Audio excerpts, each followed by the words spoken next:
All right, so I'm JT Daniels. I'm a muralist, artist, and I also do a little bit of advocation. So I call myself an advocate.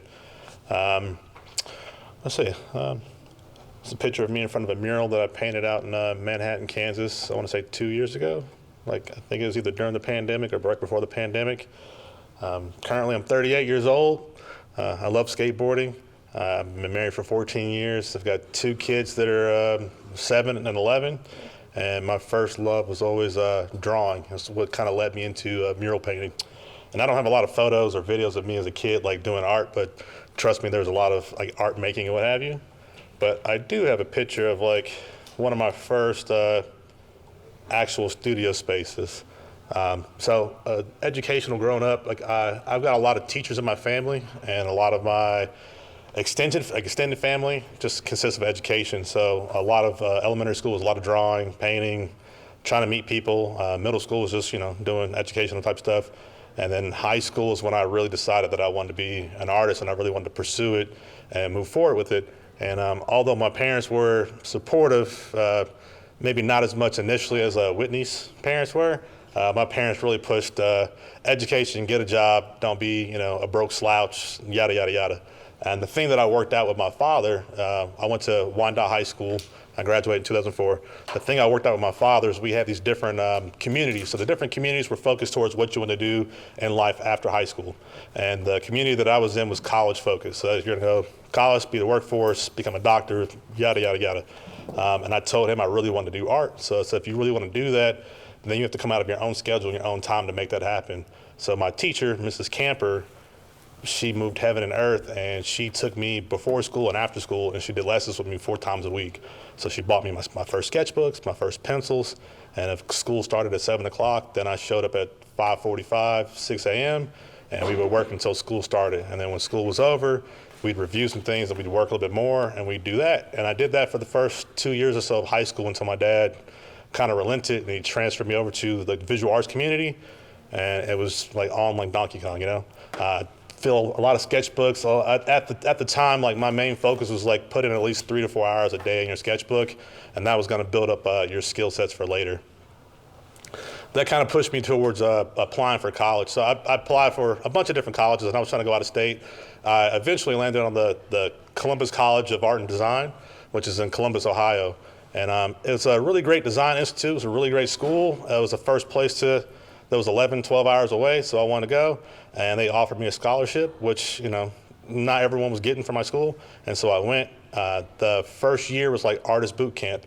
It was the first time in my life that I'd ever been presented with an opportunity to do nothing but art every single day, all day. And I thought it would be a dream, and it pushes you. Like it pushes you into the grind. Like you meet other kids that are just like you, and then you meet other kids that are way far, like more ahead than you are, like the same age, and you're like, oh man, this is crazy. Like, should I even be this? Am I even good enough? And that kind of perseverates through your career a little bit, but that was the first time I experienced that. But at the school, though, I got a chance to meet a lot of working artists. So all of my teachers there, my first year of school, which was very important, they all taught things that were pertinent to their own personal work, but they also did things professionally outside of that, like work for Time Magazine, so on and so forth. Eventually, I transferred back to KCK. I got a digital design degree at the Kansas City, Kansas Community College. I transferred up to Park University, and I finished my education there. The best thing about Park University was that there was people that went for art to teach art education, and I was the only person there that wanted to use it for the studio space. So I maximized my time there, and my teacher realized that at the time. And it was like open studio. It's like a big room like this was just to myself. No one else wanted it. And that was like the birthing ground for a lot of the things that I'm probably going to talk about. It wasn't as great of a school as like KCAI may have been, or a couple of other schools, but I had friends that went there, and rent wasn't too expensive, and the opportunity to use the creative space was really great. So that led me into like a lot of drawing. When I graduated, I got a chance to move into the studio space. So I went to an event, and I read a book right before that where Steve Jobs was talking about his life and his career up to that point, before he passed. And he made a quote, and he says, people can't buy what they don't know is for sale, which I translated towards like I needed to build up my self-esteem to talk to more people and open that up and to get into the art community. So I met this lady named Sue Moreno, and she gave me my first studio space, which is this building that she had that she wasn't using, and I took advantage of it. So all these drawings, these are things that I created, and they just, like, I did that for like 7 months, and I made a lot of work between 2009 and 2012, and a lot of those designs were what influenced me to start mural work, and they also influenced some of the designs that I've made. A lot of the mural work that I do currently, skipping a couple years, are community focused. So all the murals I'm going to talk about today and like kind of what I do on a day-to-day is tied to how is the community focused, but then how is it also attached or overlapping something else. So the first one is probably the longest video I have. It's like 3 minutes. It's called Good Local Food, and it was with the Merck Co-op.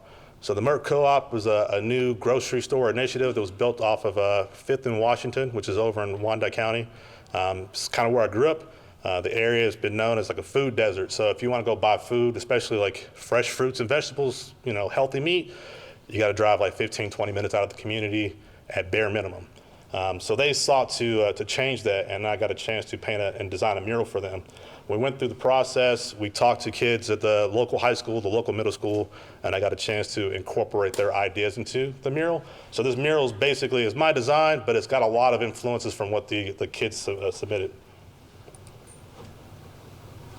I'm JT Daniels. I own and manage JT Daniels Art LLC. The design for the Merck Co-op was designed in collaboration with youth and community members. The community members submitted pieces of paper with their suggestions, like written suggestions about what they liked about Wyandotte County and what they wanted to share with me. And then students from Sumner High School, and then also just the community in general from Wyandotte County submitted drawings and illustrations. We've also got the signature on the lady's hand where she's growing the seeds so you can grow where you're planted.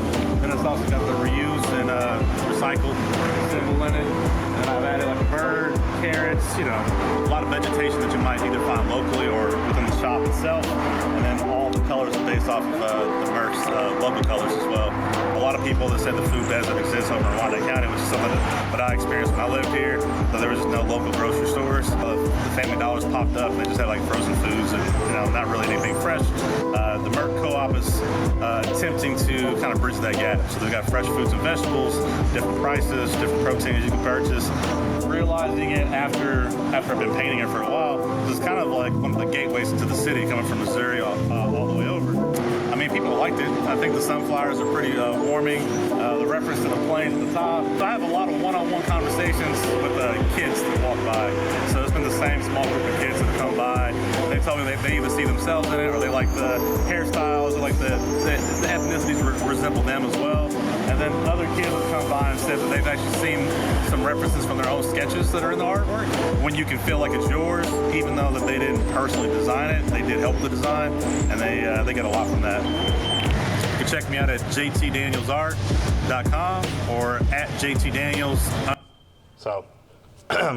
So the mural work, kind of moving back a step. I was living in Wyandotte County, outside of like experiencing the food desert. I was getting ready to graduate from Park University, and I found myself at like a crossroads. Everyone gives you a lot of education as far as like how do you paint, how do you draw, the kind of paint you use, the canvas, but they don't tell you what you do after that. They don't tell you how do you connect, how do you sell your work, how do you gain business for yourself. And that was it was kind of a burden to carry. And I ended up talking to a few mentors that I had outside of school. And one of them was Jose Faust. Jose Faust is a local muralist.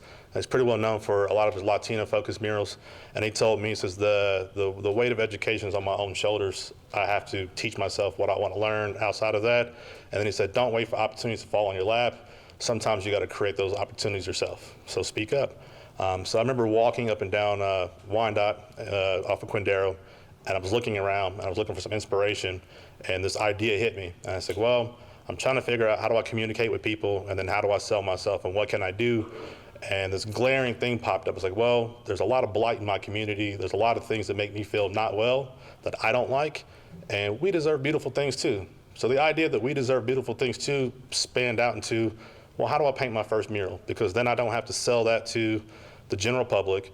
I don't have to wait for them to go to a museum to see it. I don't have to wait for a gallery to say it or sell it or make it appropriate or what have you. Everyone can experience this, everyone can like this, and everyone can enjoy this, and it makes the world around me better, and it gives me something to do. So I ended up partnering with a non-for-profit that spanned into like a 4-year career. They gave me the opportunity to paint my first mural off of Independence Avenue in Kansas City, Missouri. And from there, we ended up designing a program that got in kids like from high school and then early college, and we partnered them with other professionals in the area to paint their first mural, and we did everything with that. And it got them away from graffiti or away from street violence, what have you. It gave the artists some pay, and it got me a chance to look behind the veil to either put more murals into the community or to influence that, which also, doing the community work forced me into like, okay, outside of we need or we deserve beautiful things too, it really pushed me to the idea that representation and inclusion matters, because I kept seeing myself not being included in different places that I went. Like, I didn't have a seat at the table. And so I needed to create that seat at the table for myself and for others. And one of my driving focuses currently is like, if we do representation and we do inclusion property, then diversity naturally happens. It's a very organic thing. So that leads me to a couple of my other community projects. So sometimes my community projects are 100% community focused, and sometimes they're community focused through like the eyes of a non-for-profit. This is I believe it's a non-for-profit. So this is Jackson County CASA. I painted the mural for them in 2023, I believe. And this is supposed to be representative of how they help the community. So they work with the foster care system, and I go through and I talk to them and say, okay, you work in the foster care system. These are kids that have been removed from their homes, either for hard situations or because the parents are having a hard time with something. How do you create that narrative for someone else? How do you make this space like welcoming? And then how do you make this, work for you? So we took the idea, it's like, well, love is home. It doesn't matter where your home is or who you're home with, it's just love is home. So if you feel love, you'll feel at home.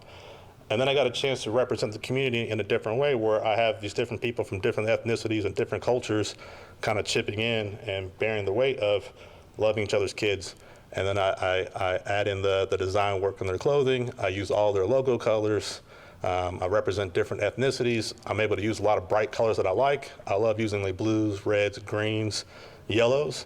And I love painting people from different ethnicities other than myself, so make sure they're represented just the same way, because I know how I feel, so I want other people to not feel the same way. And it gives an opportunity to make other people happy, and it also it's a part of creative placemaking.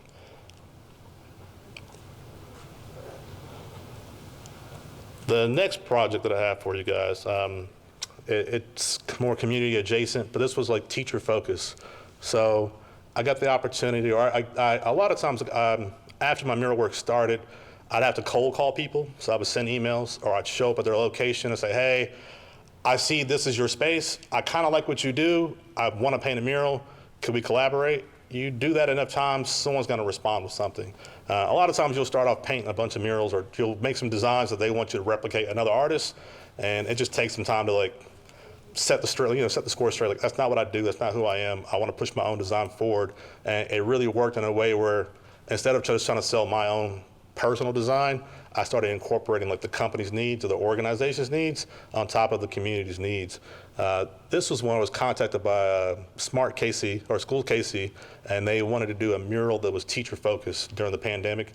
So when everyone switched over to do online classes and tutoring and what have you, they were like, how do we show these people and how do we build them up as the pillar of our communities? So I decided to make this design where the teachers themselves were in the center focus, and they're larger than life. They're like the pillars of your community. They're the ones that you base your education off, and they're rising to the score. I've got a kid at the bottom left looking up at one of the teachers. He was the only student that answered the Zoom call and then sat there for half an hour and talked. So I took a picture of his Zoom call, and we incorporated that into the mural. And then we had him come out and help him paint his own character. And so that gives me an overlap. It's like, well, now I'm directly involved in the community. I'm working with this business. The news came out, and then we're able to overlap these different things, and it makes the project kind of blow up and bigger than what it really is. But the main focus became, look, if I include the community and they like that and they appreciate that and they're put into the process of it, the artwork's way more accepted, right? And it has a tendency to stay there, and it becomes like a kind of a city icon. And so if you've seen other work that I've done, after a while people say, I see you everywhere. Well, the reason they see me everywhere is because I keep these things in focus: representation and inclusion, and then how does this reflect the community around me or the people driving by this?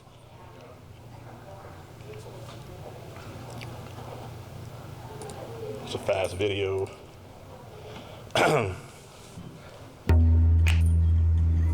So these are like examples of what it's like to actually work as a muralist sometimes.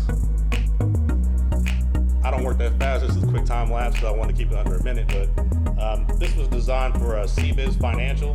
So CBiz Financial wanted to say, hey, we want to encourage people to take time out of their day to walk by this in the crossroads and to think about different things like for their life, to get refocused and to remember that, hey, there's community around you, but these are things you can do for healthy mental maneuvers. So you can talk about your finances, you can have your lofty ideas, you can talk about physical fitness, which affects your mental. You can encourage kids to play and to grow, and you can encourage people to show up with their kids or to show up with their family and to embrace those things around them. And then the greenery at the bottom is growing up because when you have these good mindsets, it breeds healthy behaviors.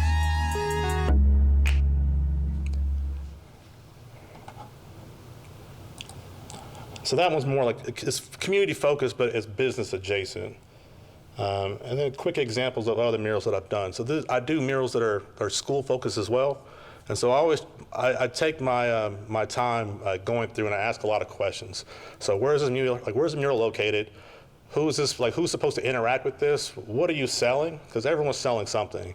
And what do you want people to gain from this? But then the most important thing is like, how does that change the area? So the biggest thing you keep in mind is like, how does your mural change the situation for people? And they'll let you know. So if they walk into a workplace and they feel uneasy and they don't like it, to me that's a failed mural and I have to go back out and redo that. If the community comes out and they uprise against something, which I've had happen before, to me that's a mural that either doesn't get painted or it gets adjusted. Quick examples. So this is for the Kansas City, Kansas Community College. They opened the esthetician college a couple blocks away. This used to be the old Walmart off of 65th and State. Now it's the Walmart over in the Legends if you go that far. Quick anecdote. So where the window is, that's right where I got fired from my job like 10 years before I painted this mural. Walmart was the first job I got when I was in college and I was just barely making it. And the guy told me, he goes, you might be something one day. And I was like, oh, okay. I started walking home that night because I lived like a mile away after working 2 doubles and I'm going to school, so I'm not sleeping. And I fell down and I broke my collarbone. So I came back in, I said, hey, I broke my collarbone, I'm gonna get healthy, but I love to do something else. And he says, John, if you can't move boxes, we don't need you. And I was like, I can talk to people, I can do other things, I can do this. They're like, nah, if you can't move boxes, you're so big, we don't want you. And it was a hard lesson. 10 years later, I'm back at that same spot and I'm painting this mural for the esthetician college that my aunt works at. My sisters were estheticians and graphic designers. And so I got a chance to change this space. So I decided to illustrate a woman kind of putting on her makeup and getting beautiful and dolled up to make herself feel good because that's who's primarily using that space. It was creative, the design was flowing. It used some of the colors they wanted to use that year. And it kind of shows like, it's a really kind of conservative area, but it pushed the boundaries enough it was likable, but it wasn't dismissed. And then a lot of people have really vibed with that. 2 other examples of getting, like, let's say, pushed out of a community. I did one project for Overland Park. There's this building called 10,000 Villages. It's off of like 80th and Metcalf is like the closest cross street. We were designing, I got asked to do a mural on the side of a building, and I talked to the organization and I told them I don't like the location, but I'm really interested in this 10,000 Villages. And I've got some designs because I was working with kids a few years prior, and I worked with like these girls that were Muslim, and they had hijabs, and they had head wraps, and they had full-on body scars and coverings, and so on and so forth. And I found out that 10,000 Villages worked with 4 countries specifically, where they would buy their works or their crafts for fair trade and then resell it. But everyone at the organization locally were women, and they had 50 women strong. So I said, hey, I have this idea where I'd like to build these pillars of these women that are the pillars of their community. They're making these things, they're making these items, and they're gonna sell it to provide for their own people. And then it's also reflective of the organization that's doing this, and it's fair trade, it's healthy trade, what have you. I designed it, put it out there, and I got a lot of hate mail, and I had people telling me I was gonna ghettoify Johnson County. There's one guy came by 4 days in a row, told me I was gonna cause a mosque bombing because I had a lady wearing a hijab, and then the lady next to her didn't have a head covering, even though they were 2 different nationalities. And then he told me he said something, he was like, the white man is the most underrepresented person in art. And I don't agree with you on that, but I said, I'm a male and I'm not in the mural, so on and so forth. They went through city council 3 times. We got voted out twice, and the third time they voted in illegally. We painted it, and then all the people that were the most hateful and bitter about the mural were the first people to show up and take photos on Instagram and love it, and to share it and socialize on it. And I got it put on Visit KC. I got it put on the front cover of magazines with my name always removed. And my last project that I had, well, I got ran out of Blue Springs. I got thrown under the bus by the mayor. He said I was a terrible designer. I was a terrible artist, that I was going to cause an uprising in their area because they asked me to design something for a coffee shop. And I said that I feel like because of where the coffee shop is located, I've got family that lives in Blue Springs. I know they have issues in the area, but I don't live there, so it's not my job to tell them what they should or shouldn't do. But I designed these characters, and they're all blue, they're green, they're pink, they're purple, and they're yellow. And they got mad and said, I'm pushing forward Black Lives Matter, and I'm going to destroy everything. And I went to city council. I decided not to vote because I don't live there. And they talked all kinds of hell on me on the news. And so I stayed quiet. And then the following year, I got asked by a school in the same area to paint a mural for them. And they lauded it all through the news, and they talked about it. It was great. And I got my name cut out again. But the biggest thing, though, is like it's always a win because my work is community focused. So it's always about representation and inclusion. And sometimes it's taking your voice and figuring out, A, how do you create that seat at the table? B, how do you include other people and represent them appropriately? And then C, what's best for the community moving forward? And that's some of the stronger fine lines for my work. When you say your name got cut out, what do you mean exactly? My name got cut out. So when they post my image, like the image of the artwork and the process photos, they edited me out of the photos. They didn't give me my name on the mural. They didn't repost it on the news. They didn't repost it in the paper. They didn't say anything about that. And it was just kind of swept under. And I'm kind of not a pushover, but I'm usually like, hey, you know what? If the mural's there and everyone else loves it, then it's a win. And I raised money through separate funds, so they didn't pay me at all. So I got a not-for-profit to pay me out for it, and we did it. And the kids loved it. And it was also an alternative middle school called Ames, and these were kids that usually, like if you do something bad in school and you get suspended or expelled, you go to a different school. If you get pregnant, a lot of times you go to a different school. And they won't say that, but that's what happens. And like dealing with the kids, these were kids that felt like they were unwanted in society. And for me, it was a perfect project. And so you get run out of the mud a little bit, you get a little bit upset, but I mean, shit works out. That's good. And then my last one I got ran out for, my grandmother ran me out for a mural. I painted a mural in 2014, 2015. I think we painted it right after Maya Angelou died. And my friend Psych Style, he did a big graffiti piece. It says, "Though you tread me to the very dirt, like dust I shall rise."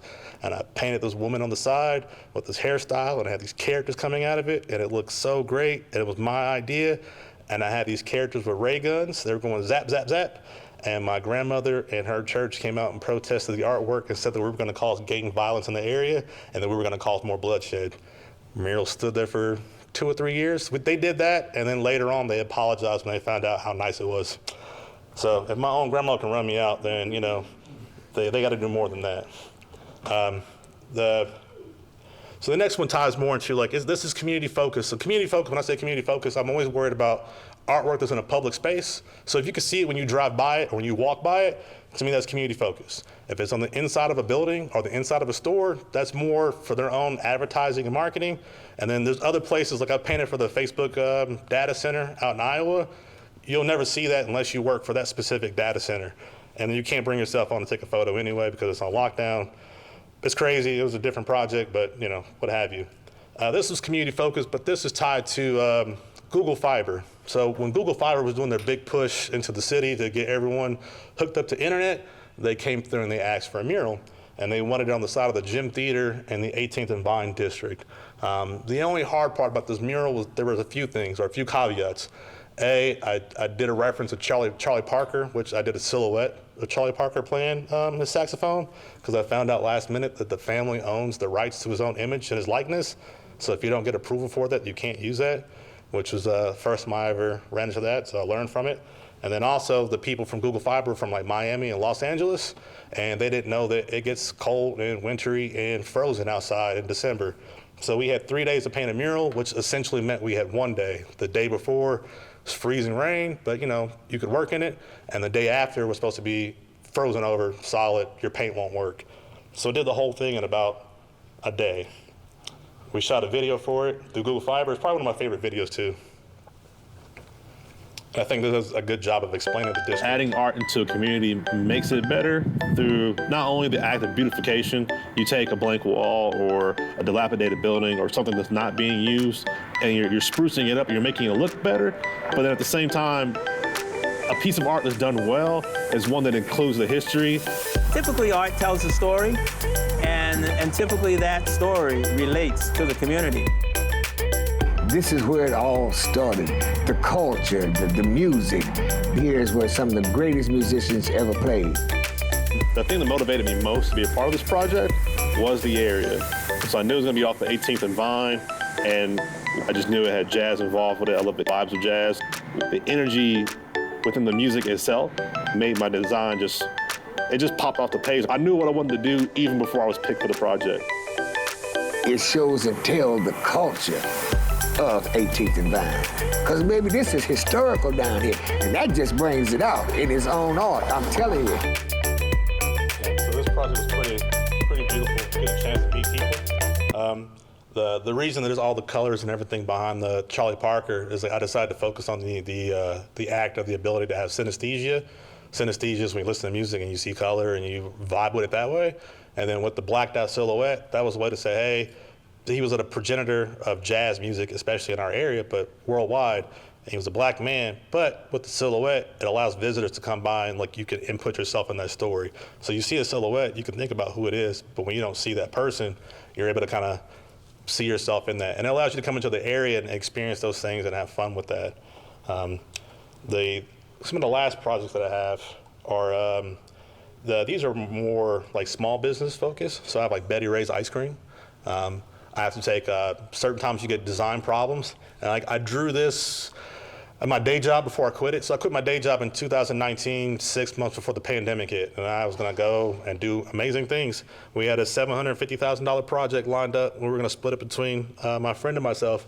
And that project went from 750 to 500, to from 500 to like 3,500 to like zero, like real quick. And it just dropped out. And I was like, well, I've got to do something else with myself. And then COVID hit, and everyone was like, well, you quit your government job, and now, and it actually worked out for me. My career actually blew up because of COVID, because there's I got a couple calls from construction workers that said, hey, we have these dollars that have to be spent, and because of COVID, no one's gonna be in the building, so you'll probably work by yourself.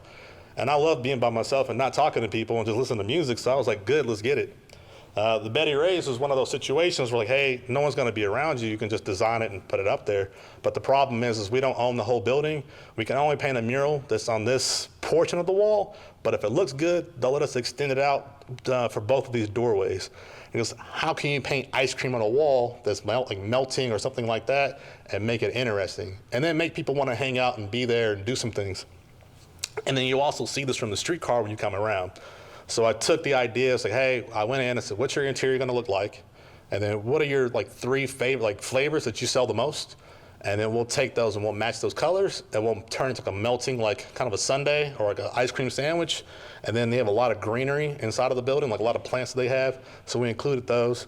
And then I made these cartoon characters that represent like, you know, random people, not an actual person, but just a representation of a stylized person.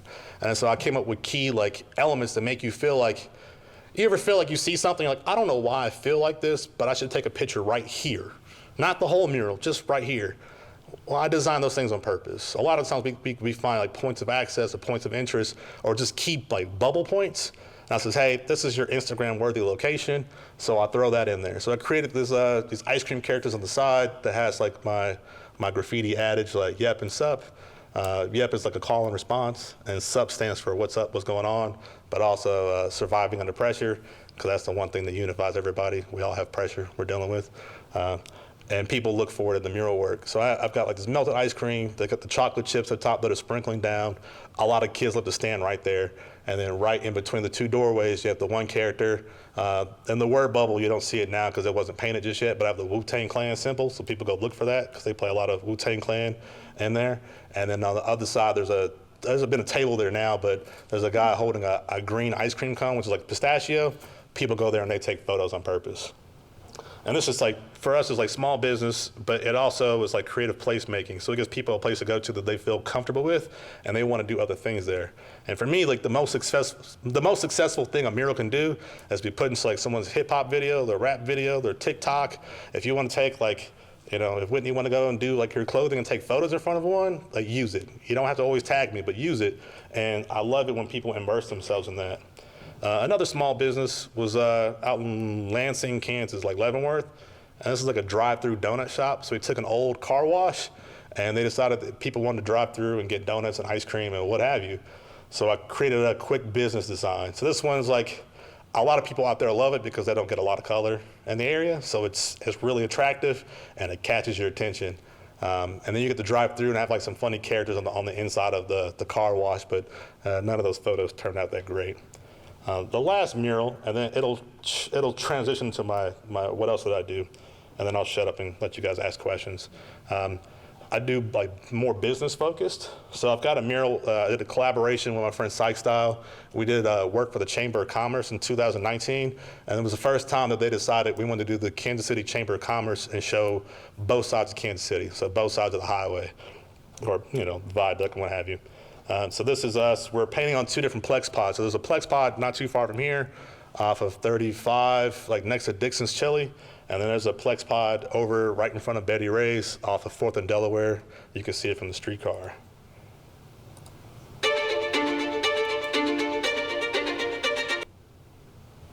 Oh, that didn't happen before.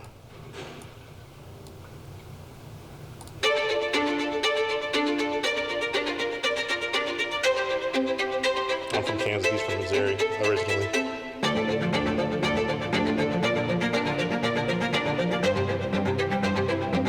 So you can kind of tell it's corporate because that's corporate music. I get a chance to use a lot of boom lifts in my work now. That's one of my favorite things. I'm not really scared of heights. So the higher you can go, the better.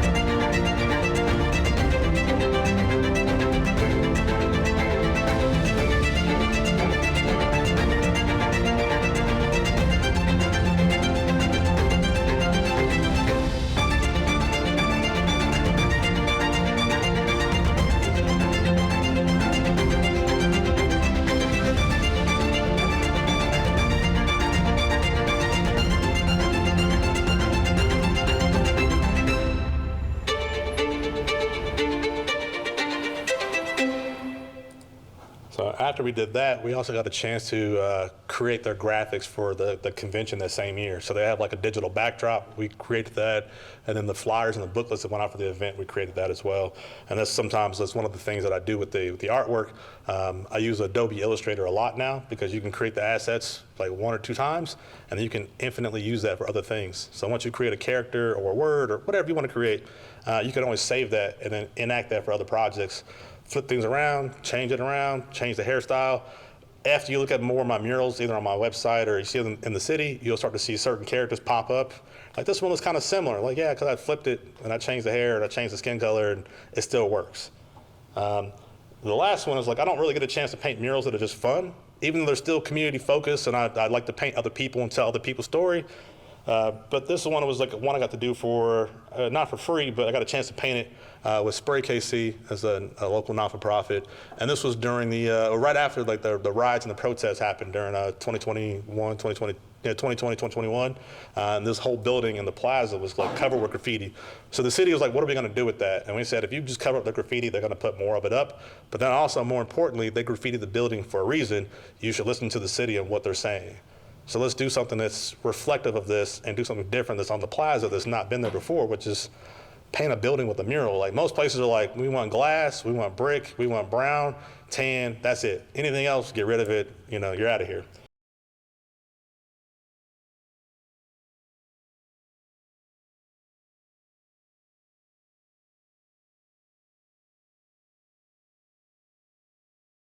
So that also, like, it starts to overlap when I use like my digital assets. It started overlapping into projects that I could do for other companies that weren't mural related. So this is Torn Label Brewing. I'm currently in a studio residency for Studios Inc. Their building is owned and operated by Studios 8, but we're attached to Tornado Brewing. And this is a design that I based off of the mural we just saw that I reformatted for their beer can, and we put it out. And my last, one of my last two projects, like this is probably one of my more favorable projects, is with Brisk Iced Tea. So I did a design for them in 2017, and then it released in 2018, and it's just their permanent label until they decide to change it. And for me, like design is really relevant. So the first image I showed you with all the drawings on the table was kind of dark and whatnot. I made that drawing in like 2009, 2010, and I had a college professor. So I've only got one or two teachers in my whole life. And I remember all their names, all the specific ones. I remember their names. We still keep up, so on and so forth. But this is the one that, like, she was nice, but she was not nice. She told me things that were just like kind of just hurtful. And she told me, like, no one wants to see this. No one likes that. No one's going to care about that. Keep painting faces. So you see the stickers that I put out. I've got a kind of a woman's head. Like I've learned fine art. I can do those. Like those aren't, I digitized them for stickers, but that's hand painted. She told me to do that, and I didn't find enjoyment in it. And so I switched over and I started working these. I was working in my sketchbook, and I thought for a while, like, I'm a piece of crap. I don't know why I wasted my time in college. So I got contacted by Brisk in 2016. Like the last end of 2016, I was really nervous. I didn't believe who they were. And, I'm from the Midwest, so they had to really convince me. I damn near quit my job the same day when they asked me to fly out to New York, and they paid for it. I flew out to New York. They give you a briefing. They go over your designs and what they expect from you. You meet the other artists that are redoing the labels and the boxes. And then you meet a design team to tell you why they picked you and what they want from you. And I remember going back and being really excited but really nervous. And I made 2 or 3 different designs in my hotel room, came back. They're like, you need to give it more time. So I ended up flying back with my head, between my legs. I'm like, I don't know. I got all this free swag, and my friend's like, where'd you get all that swag from? I'm like, man, then don't worry about it. Got this Brisk thing, don't worry about it. I took my design from the sketchbook that I liked, and my teacher said she didn't like, and I had it sitting there. I was like, you know what if I just ship him this? And I sent it to him, and the guy called me back immediately. He was like, that's why we wanted to hire you. This is what we're waiting on. It's that thing that separates you. It's that thing that you do different. It's that thing you take your gut feeling, you take all the information, and you formulate your own idea, and you figure out how you communicate. And I was communicating through designs. I'm incorporating people. I got these stylized different things going on, and they loved it. For this design, this is the only design that I have that goes, I take that. It goes worldwide. So I've gotten fan mail from like Ecuador, Russia, so on and so forth. And it's pretty cool, but people are enamored by it. And it was my first opportunity to do that. And it's because of the Brisk design that people started letting me do the mural work that I wanted to do. They stopped asking me to paint what other people wanted, and they started saying, like, what do you want to do? And it was like, it was world changing for me. And then my most recent collaboration that goes across the pond, this is a company that's owned, they own Boulevard Brewing locally, but they're from Belgium. So I got a lot of fan mail from Belgium asking me for this glass box, because it's available in the US only and not there. And I found out I'm the first artist in the US to design a gift box for them that's specifically for like the holiday season. They haven't done it yet. So it's my first time doing that, but I'm also the first person here in the US to do that. And it's been a really great experience. So for me, it's like full circle. Like I started taking these designs, I really spanned them out. I spent a lot of time doing the community projects and like thinking about community focus, how do people read this? And then I took my personal sketches, my designs, combined it with what I have going on with my mural work, and then I started attaching it to these branding collaborations. And my branding collaborations, they're like moving billboards, same with the mural work is. A lot of times I don't have to call people for mural work anymore. They know me from my work and they call me and they contact me. And then outside of that, just doing good business is what keeps you afloat. So I'm sorry I talked a lot. Are there any questions about mural work or design or illustration at all, or anything? What do you do for a living, or what do you do for day to day? What kind of paint do you use for buildings, and how do you ensure it stays there for a while? That's a good question. So I use multiple kinds. It depends on if it's exterior or interior. And then it depends on the surface of the wall. So a lot of times you'll see me using spray paint because I can go over brick and cinder block really fast, but I design it so that I can paint with spray paint. So you won't see me paint one of these faces with spray paint, but like the characters that you saw earlier, I'll do all that. I also use a lot of exterior latex, or I'll buy paint from California. It's like this stuff called Nova Color. They've been out since the early mid 70s, and their brand is tried and true. You can use it on canvas, you can use whatever, but it operates just like acrylic paint that you would use in your studio. So I'll use a mixture of those to kind of make it work. And then once I'm finished, I do a top coat. So I either do, it depends on if it's facing if it's going to face someone that gets a lot of sunlight. If it's going to get a lot of sunlight, I'm going to use certain colors, like, yellows are going to fade, reds turn pink, and then pink bleaches all the way out. Blues kind of work depending on what brand you use. Use a UV coating and then an exterior graffiti coating. So a UV coating is supposed to protect the color to make it long lasting, or as long lasting as you can get, between 3 and 7 years, sometimes 10. And then the graffiti top coating is like a sacrificial layer. So if they spray paint on top of it, you can power wash that off, do touch-ups if you have to, and then recoat it. And then those the price for everything has gone up. So we had that big freeze a couple years ago that affected Texas really, really bad. That it jacked up all the petroleum factories. And petroleum is one of the main one of the main bases for paint, especially spray paint. So all the prices went from $3 or $4 a can to $9 a can. And then our clear coats used to be $50 a can. Now they're $250 a can. So there's a plus and minus to it. But you can get around that if you know the chemistry of your paint. So if you do some time talking to people at Sherwin-Williams or PPG, or you read the chemical makeup, you can kind of see what matches and what doesn't, and then go from there. And then for a lot of interior walls, I'll use a lot of acrylics and house paints and take my time with the brush work, because it just moves a lot slower. I'd always suggest using a satin if you can. You can use matte, flat, eggshell, but if people touch it and they drag their fingers on it, you're gonna see a mark. If you use satin, it's a natural coating in it, so it's washable, you're good to go. And it's not overly shiny, so you can get good photos in front of it.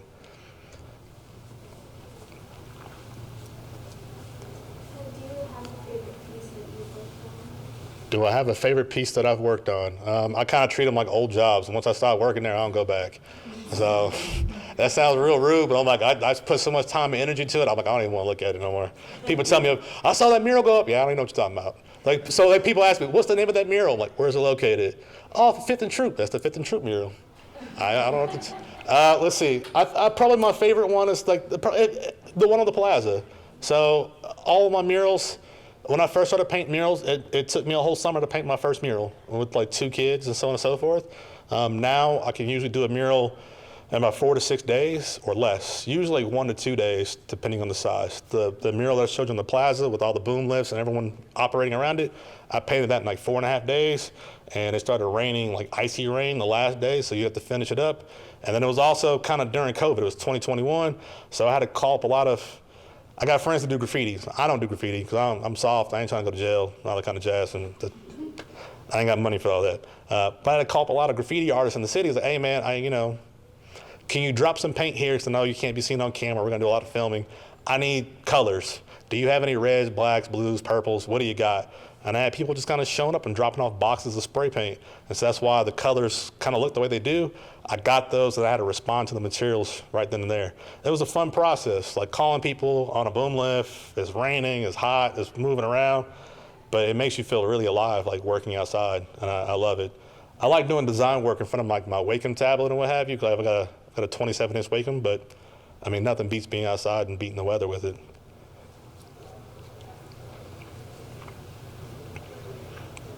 Do you have a bucket list mural you want to do?